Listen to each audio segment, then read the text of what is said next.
It is time for our first edition of SOS.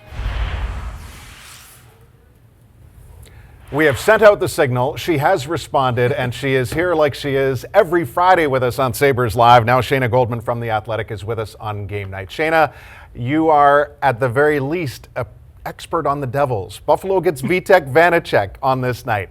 His numbers have not been great against everybody else, but they're all world against the Sabres. How does Buffalo take advantage of this matchup? They have to take advantage of the recent trends, and that's that the Devils' goaltending is really weak this season. And they went into the season taking a risk, right? They're a team that could follow the Vegas model in a sense. They could go into the season with average goaltending and then decide if they need to upgrade because they play such a strong possession game. And their defense really isn't worse in front of their goaltenders this year, not on the penalty kill, where goaltending hasn't been as much of a problem, and not at 5-on-5. But the big difference at 5-on-5 is that they're not getting saves, and conversely, they're not finishing their chances. So this team, their expected goal generation is around 52%. Their actual is closer to 38%, and both have a lot to do with it. And Vanacek is a much bigger offender of the poor goaltending than Akira Schmid right now. He's allowed 7.4 goals above expected, according to Evolving Hockey, in all situations. That is 72nd in the league and stands only above one goaltender, Antti Raanta, who sunk that low last night.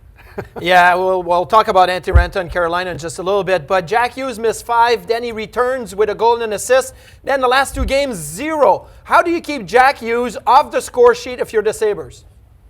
You definitely have to focus on containing that line. And the bright side for the Sabres is that line is as top-heavy as it gets, right? Their lineup, because of injuries, has forced them to make a couple adjustments, and they're rolling in with a top line of Jesper Bratt, Jack Hughes, and Tyler Toffoli. And those are the players that the Sabres need to be the most aware of. If they can shut them down, they're in a very good position to succeed the rest of the game. That line, despite coming in hot when Hughes returned, hasn't been that great. They have a really poor shooting percentage on the ice, and the goaltending has been even worse in their minutes. So they're not clicking as well as they should be.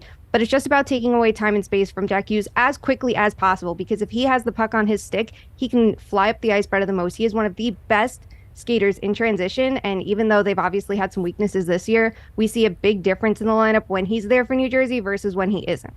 Next for the Sabres on the road is Monday at MSG. How are the Rangers first overall right now? It's a similar story to years past, but I would say like to a greater extent, and that's goaltending and special teams. The Rangers are not the best 5-on-5 team in the league. They have cleaned it up in their own zone a lot, and in addition, like Eric Gustafsson has really rounded out their blue line. But what's impressive is how they've maintained this level despite losing Adam Fox for as long as they have. They have an outstanding power play that really hasn't missed a step despite switching their power play quarterbacks and even going from a righty to a lefty with Gustafsson taking over for Fox. That power play, it's producing at one of the highest rates in the league, and it has some of the best expected goal generation in the league. And then on the flip side, that penalty kill is really great. The goaltending has been, outstanding so far, but they play a really active style, and they have true power killers in Chris Kreider and Mika Zibanejad to, pick up the pace while they're shorthanded. So it's a mix all of that, which kind of masks the fact that there's still work to be done in their 5-on-5 scoring, which has been a problem for years. Okay, now Peter Laviolette usually use man-on-man in the defensive zone. You talked about their 5-on-5 play not being great. Can you take advantage of spending time in the Rangers zone? Is that where you got to go? Yeah, it's those long extended shifts where you're forcing goaltending to do everything, and most likely it'll be Igor Shesterkin in net since Jonathan Quick started for them today. There's always ways to take advantage of the Rangers by just pinning them in their own zone, because like any other team, they just get a little bit too chaotic. And a lot of the time it's lucky bounces or goaltending that saves them, but it hasn't been as all world, of his season for Shesterkin because he's coming off of injury too, so you can try to take advantage of it. But that's probably the best position, 5-on-5, which obviously hasn't been a strength for the Sabres, for them to try to, get some goals in on the Rangers. Quickly on the Blues, who are they? What is Buffalo going to see on Thursday?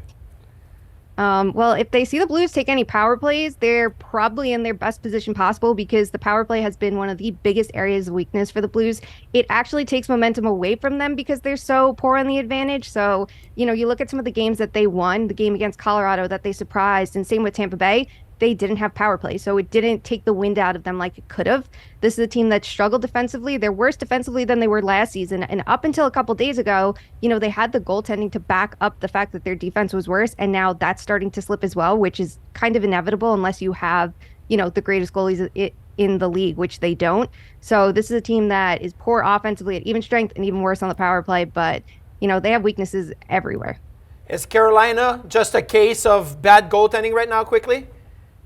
I think so. They still have one of the top defenses in the league. They're one of the best penalty killing teams. They're one of the best at 5-on-5. They're the Corsi Canes. They create a ton, but they don't convert on their chances. And, the quality of their shooting, I don't think is as good as it was last year. They're not getting to the middle as well, which is kind of a league-wide trend, but they just don't have the goaltending to back them up without Frederik Andersen. And that's becoming more and more of a trend as the season rolls on. Well, they found their way into the record books with the last outing, allowing the Tampa Bay Lightning to succeed on 57% of the 14 shots on goal that they had. It truly was something to behold. Shayna, thank you. We'll see you soon. Thank you.